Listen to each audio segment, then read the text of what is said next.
A rose by any other name may smell as sweet. Why are we paraphrasing Shakespeare when we're talking about Mahjong? Well, what if dead hands were called something else?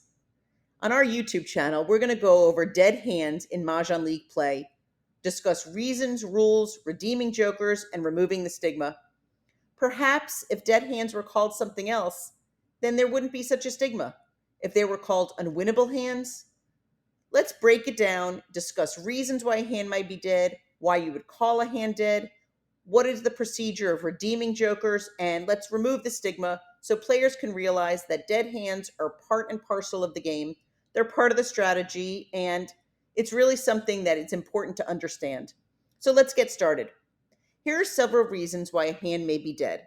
If at any time you want to read slower, you could pause and then resume whenever you're ready to continue.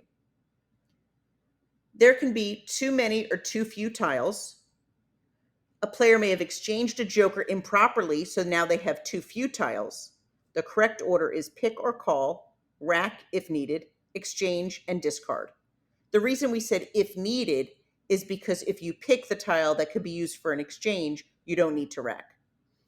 Another example is no such hand, an illegal exposure or exposing tiles when playing a concealed hand, exposing Mahjong in error, using the wrong called tile on your rack with your exposure and then discarding, an unwinnable hand, picking out of turn, using a joker in a pair as singles or grouping of singles, picking and racking from the wrong wall, picking and racking from the wrong end or wrong tile, exposed tiles when picking from the wall, not when picking up a discard, when it's not Mahjong.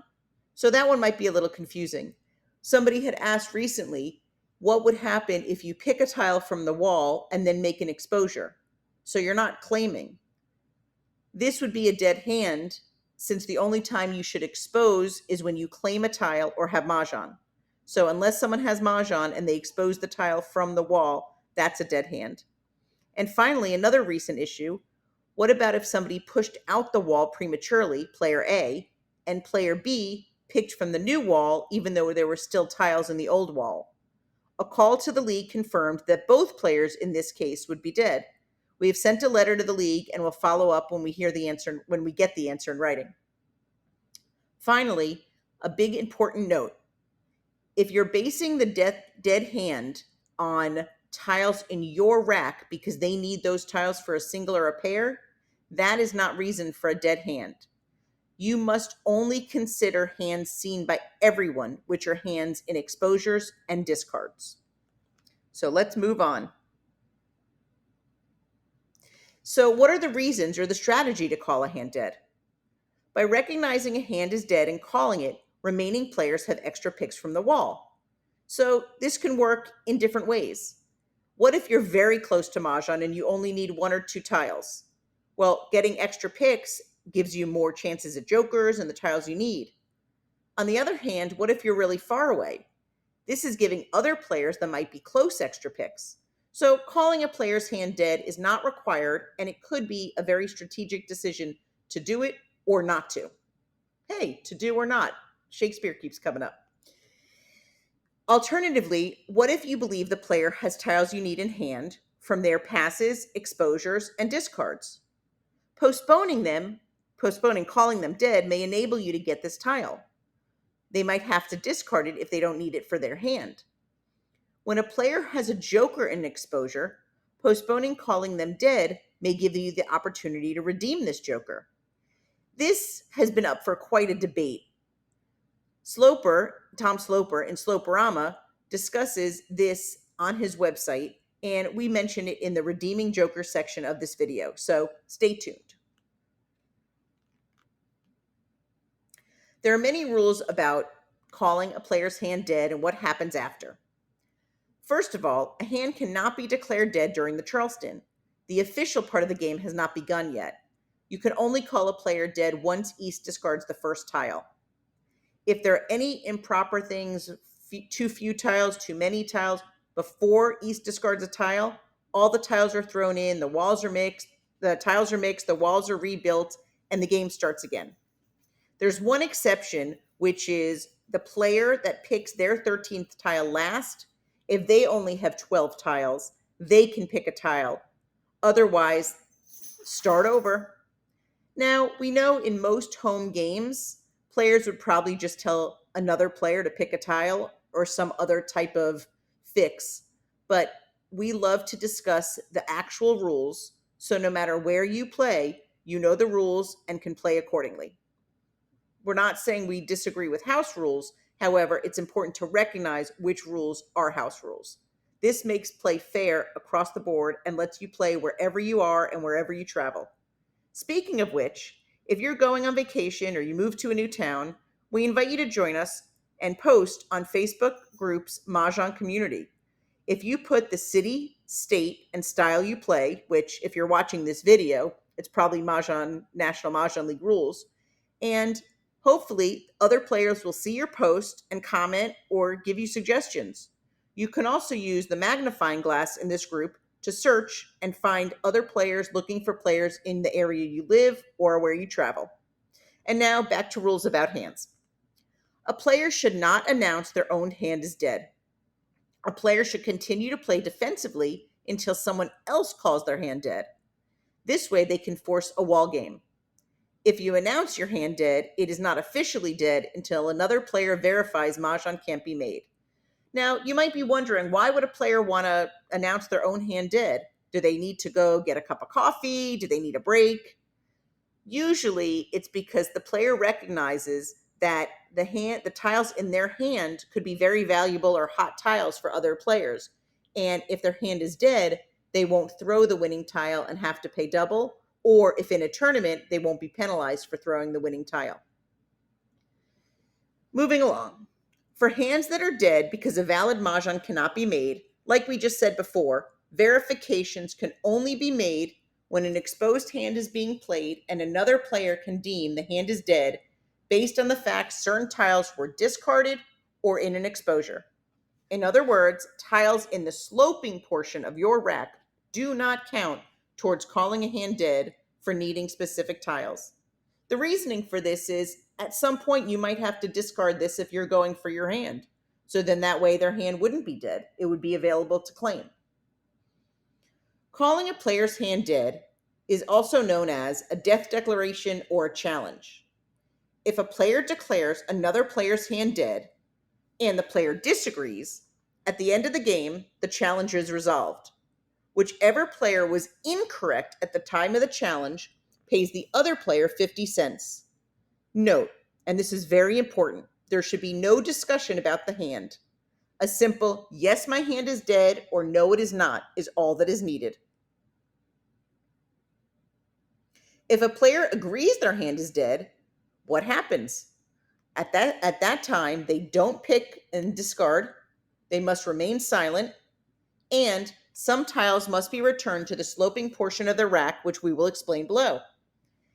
Also, 99% of the time, the dead hand pays the winner. There is an exception when several hands are dead, but that would be too lengthy to go into now. So if you're curious, we recommend you visit page 17 of Mahjong Made Easy to read more about it. Next, if a player calls Mahjong in error and exposes part or all of the hand, and all other hands are intact, the declarer is dead and all of the tiles are returned to the rack. When a player declares Mahjong in error and has been playing an exposed hand, the jokers which were correctly called exposures before the error can be redeemed. However, at the point the hand becomes dead, the part of the hand in error is returned to the rack and no jokers may be redeemed from those by any of the other players. A concealed hand, incorrectly exposed for a declaration of Mahjong, must be returned to the rack in its entirety, all the tiles. So the errant declarer stops picking and discarding, and nothing can be redeemed from the concealed hand. Note, this is true even if there was an initial exposure, and that could have been used for an exposed hand, and then the reason they're dead is because they exposed a concealed hand. All of the tiles are put back, even if the initial exposure was valid. If a tile is called and it results in Mahjong in error, The call tile remains with the hand, even if another player wanted it for an exposure. The tile is now dead. There is an exception. If two players call for Mahjong and the first player calls the tile but has Mahjong in error, the tile then goes to the second player for Mahjong. It does not go to the second player for an exposure. Redeeming jokers from a dead hand. Jokers may be redeemed if they were exposed prior to the hand being declared dead. If an incorrect exposure results in a dead hand, but it is not realized until later in the game, jokers in that exposure are not available for redemption. No jokers exposed prior to a concealed hand being declared dead are redeemable, since they were part of an incorrect exposure. Note, this is even if the initial exposure could have been part of a valid hand. And by the way, you're not having deja vu. We're just saying this in a different way just to make sure everyone understands this important discussion. If a hand is actually dead, but no one made this declaration, the jokers remain eligible for replacement. When an error is noticed and the exact timing is not discovered until later in the game, jokers part of the incorrect exposure are not redeemable once the hand is declared dead. Note, this is what we referred to before. Postponing calling a hand dead has been a very debated topic. Some players call it a strategic move, while others disagree. On Sloperama.com, Tom Sloper shared, if you know a player is dead, it would be unsportsmanlike behavior to refrain from calling them dead so you can redeem their joker or jokers. If it's discovered later, you may be subject to criticism or even called a cheater. Some players agree with this statement, while others feel this is all part of the game. Removing the stigma of dead hands. In baseball, if a player strikes out, or if in a game a player can't win, there's no stigma surrounding part of the game. It is part of the game. A dead hand is the same. Perhaps players just dislike the word dead hand. So when calling another player's hands dead, be sure to say something to the effect that their hand is dead. Don't just point at them and say, you're dead. Players do not find that helpful. Tone helps too. Don't be accusatory or condescending.